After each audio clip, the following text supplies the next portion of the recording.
سترامن هونه کې هیله مند یم چې جوړ او روغ به یاست. دغه ورځ کې هوازه ده چې په ایران غواړي د پخواني جمهوریت پاتوشونې راټول کړي او هغو ته یو حل لاره جوړه کړي او د اوسني چارواکو سره یې کښېني او یو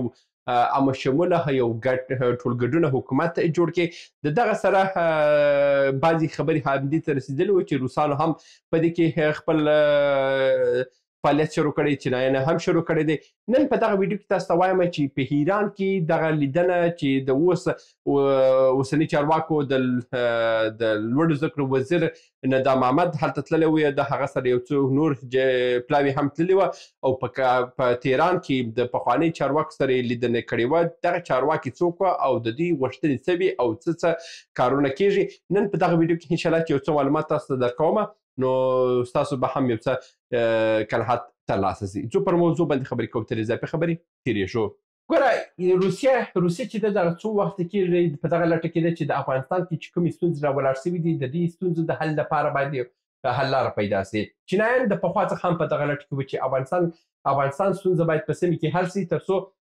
نور ستونزې په سیمې کې جوړ نه سي. او چینایان په دې لټه کې هم دي چې په سیمې کې خپل د شاوخوا چې کوم جګړې او ناخوالې دي دا باید مکمله ختم سي او د دې ختمېدو سره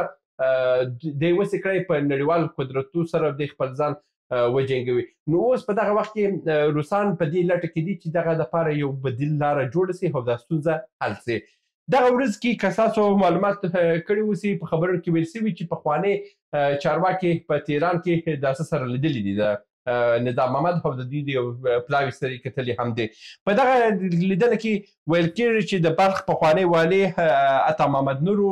استاد سیاف و، اسماعیل خان و، محقق و، خلیلي و او دغه کسان وه او د دوستم دخوا هم یو استازی وی. دغه څو کسان وه چې دوی راغلي وه تهران ته او په تهران کې دوی لیدنه کړې وه او ندام احمد سره چې لیدنه کړې وه په دغه لیدنه کې ندام احمد ویلي وه چې صحیح د حکومت یو ټولګډن حکومت جوړیږي مګر داسې حکومت به نه شي جوړېدلی لکه چې بیا به جمهوریت وسي، بیا به ټولټاکنه وسي، بیا به څه وسي، چې هر یوه ته واک ورکول کېږي، هر یوه ته یو چوکۍ ورکول کېږي. دوی باید مثلا پخواني کسان چې دي دوی به خپل استازي لیږي او دوی به هم په حکومت کې شریک کېږي او د دې شریکېدو سره به یو ټولګډن حکومت جوړیږي. اوس دغه ورځ کې ولې د ایران په دې لټه کې دی چې داسې کارونه ترسره کړي؟ ایران ګوره ایران په دغه ورځ کې لکه څنګه چې هم د پاکستان سره د ستونزې په حل کې کوشش کوي چې دا ستونزه د واقع د افغانستان سره حل کړي او پاکستان همیشه ځان د دغه موضوع څخه کاږي. دا ځکه کاږي چې ما تاسو ته مخکې هم ویلو چې ایران چې دی د چین او د روسي په امر باندې دا کارونه کوي او د چین او روسي امر چې دی د پاکستان دپاره سرخوږی دی او چې کله هم د ایران د افغانستان او د پاکستان په منځ کې ستونزه حل کړه، دلته چې ستونزه حل سوه په یو قوي ثبوت باندې حلیږي او روسان او چینایان چې دي دا دواړه د دغه ستونزې د حل چې کوم موافقه سوې توافق سوی دی پر دې باندې څېړنه کوي او د دې څېړنه کې که بل ځل پاکستان تېروتنه وکړه نو بیا په پاکستان باندې دوی خپل بندیزونه هم لګي او پاکستان باندې فشارونه هم راوړي. نو پاکستان په همدغه خاطر باندې دوی نه غواړي چې د افغانستان په موضوع کې د ایران پښه راسي. د ایران پښه که د افغانستان په موضوع کې راله نو په دې باندې تاسو پوه شئ نور د پاکستان چې کوم ملغلرې و کوم ګلان پخوا یې کرلي وه بل ځل به دې ونسي کړی داسې ګلان وکري. نو په دغه خاطر باندې اوس ایران خپل پښه د پخواني کسانو سره یې غځولې ده او دوی غواړي چې د دغه اوسني چارواکي سره دوی یو ټولګډونه حکومت جوړ کړي. په دې کې پخواني کسان سره چې ویل سوي د یاسین ضیا چې اوس هم دوی یو مقاومتي جبهه هم لري او دوی وایي چې هر ورځ کې موږ جګړه هم کوو او هغه خو ډېر خبرې شته خو د ثبوت یې نشته. نو دا هم چې دی د استاد سیاف او د عطا محمد نور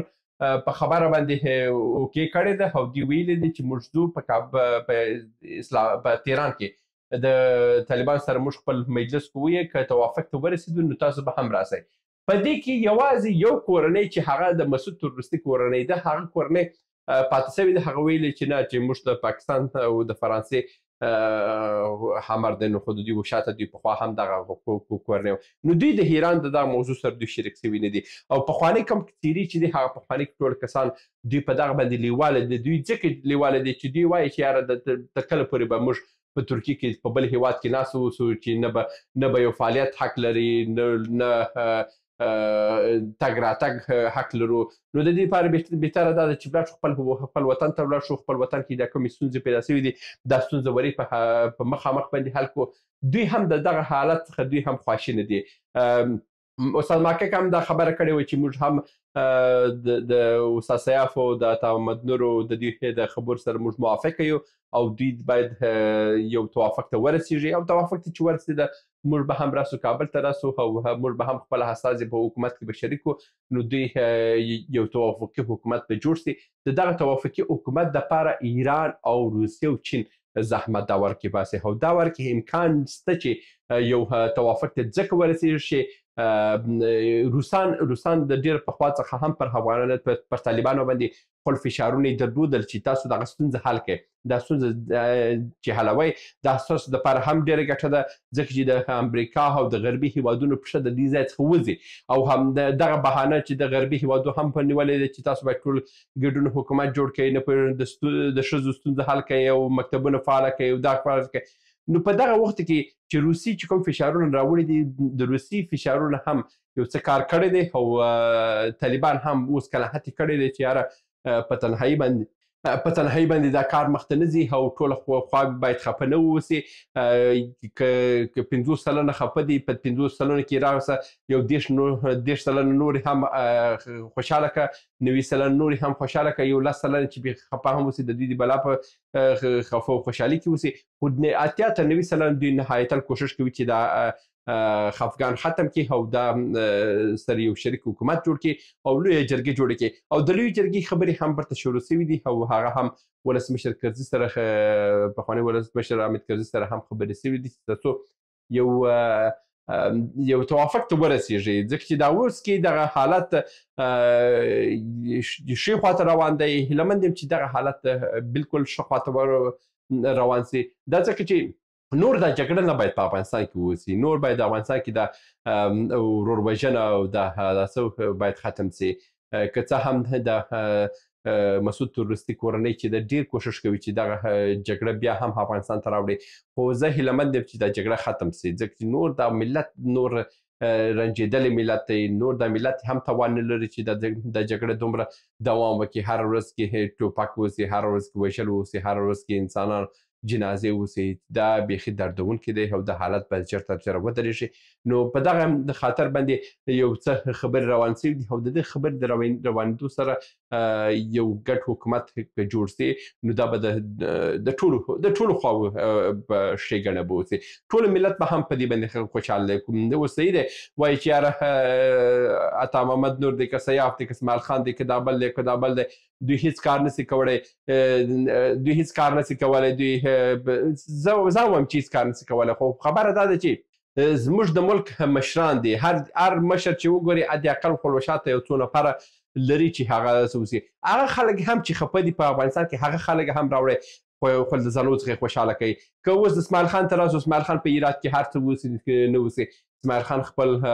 پلویان لري او دغه اسماعیل خان پلویان چې په هرات کې دا خوشحاله کوي مثلا استاد سیاف په کابل کې خپل پلویان لري دغه پلویان ورته خوشحاله کوي استاد محقق مثلا په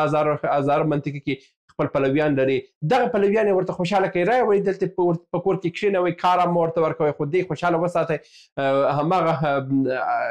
کوم خلک چې خفه دي هغه ورته حشتي کوي نو ستونزه په وطن کې جوړه کوي بل ستونزه چې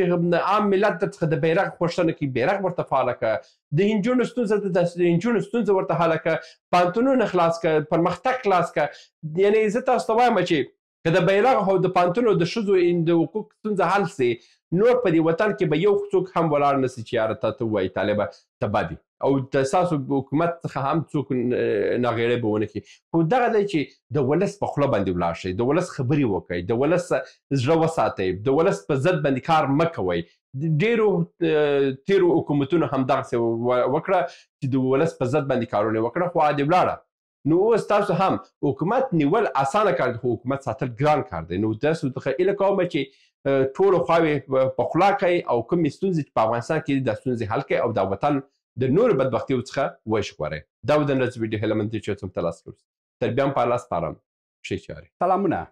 موږ ډېر موضوعات جوړ کړي دي. که سیاسي موضوعات غواړئ ووینئ نو دلته کلیک کړئ او که غواړئ اقتصادي موضوعات وګورئ نو دلته کلیک کړئ او که غواړئ چې د تل لپاره راسره واوسئ نو دلته کلیک کړئ او چینل سبسکرایب کړئ. مننه.